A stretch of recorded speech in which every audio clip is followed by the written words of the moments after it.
listen, are you still looking for a place to live? I am. Joining us? If I can have the upstairs room. How did you miss that?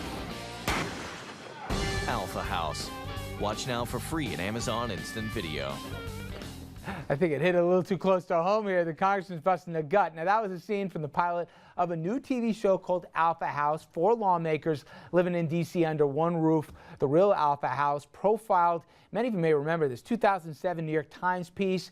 We're not talking about 4 lightweight freshman lawmakers from Nowheresville. Take a look. They include New York's own Chuck Schumer, Illinois Senator Dick Durbin, number 2 and number 3 Democrats in the Senate, and they share a room here and some Frosted Flakes with them. Massachusetts Congressman Democrat Bill Delahunt, he of Eastern Mass and Cape Cod, that's him on the left, and California Democrat George Miller of the Bay Area, he on the right in the T-shirt here.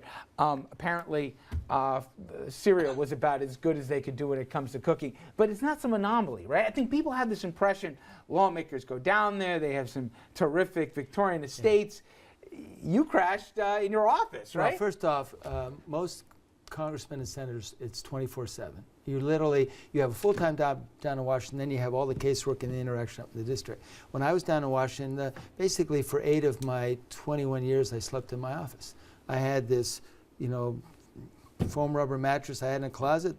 I made sure all staff had left the office, and I just remember one night the alarm kept going off, and I thought the fire alarm kept going off. And they told us practice. It went on for about 5 hours. Oh. And the next day, my staff told me I was unbearable to deal with. But this perception that there's so much money flowing around, you got to maintain your residence at home. Yeah. No one's crying poverty because the public don't want to hear it, but still, you got to maintain a residence at home. You got to have something to live in Washington. You got to travel between both places. I wasn't about to spend $24,000 a year to stay. When I finally got a place, I stayed eventually with my aunt and uncle, and then my wife came down, and the 2 of us were working in Washington, so it made sense.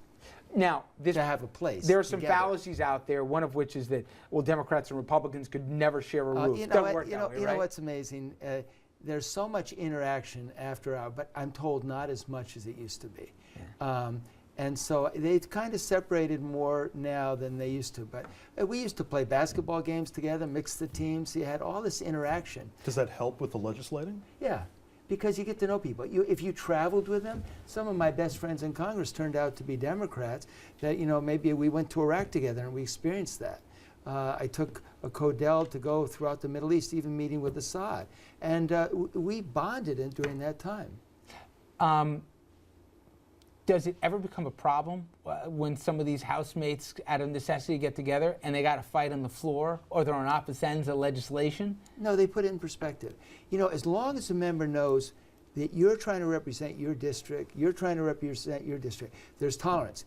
If we think that in the end you're just trying to screw the other person, then you have a problem. But if it's good faith, you're doing your job, no problem. And some of them do it for their image. You mentioned Schumer. He would tell everybody that would listen that he had housemates, and he's known for whenever he travels around the country, he stays in the cheapest hotels that he could find. I think if I also remember right, he was also stealing people's cereal and stuff like that. You can see certain personalities being like, that guy's not doing laundry, or that guy's, taking the last Members snack. of Congress have bad eating habits because if there's some reception at night, they're just eating whatever's there. Their wives or husbands, in either case, wouldn't be happy with them. I see Richard nodding in agreement here at some of the lawmakers. Richard, Andrew, Congressman, thank you guys all so much. We're going to jump to a break here, and Dominic and I will be back on the other side after Bill de Blasio's labor pains. No, not those kind. The mayor-elect already facing his first big challenge, $7+ billion in labor contracts for city workers, or at least that's what they're asking for. What he does here, it could shape his entire administration. Dominic goes one-on-one with one man, and goes the bumpy ride ahead for the new mayor. Stay tuned.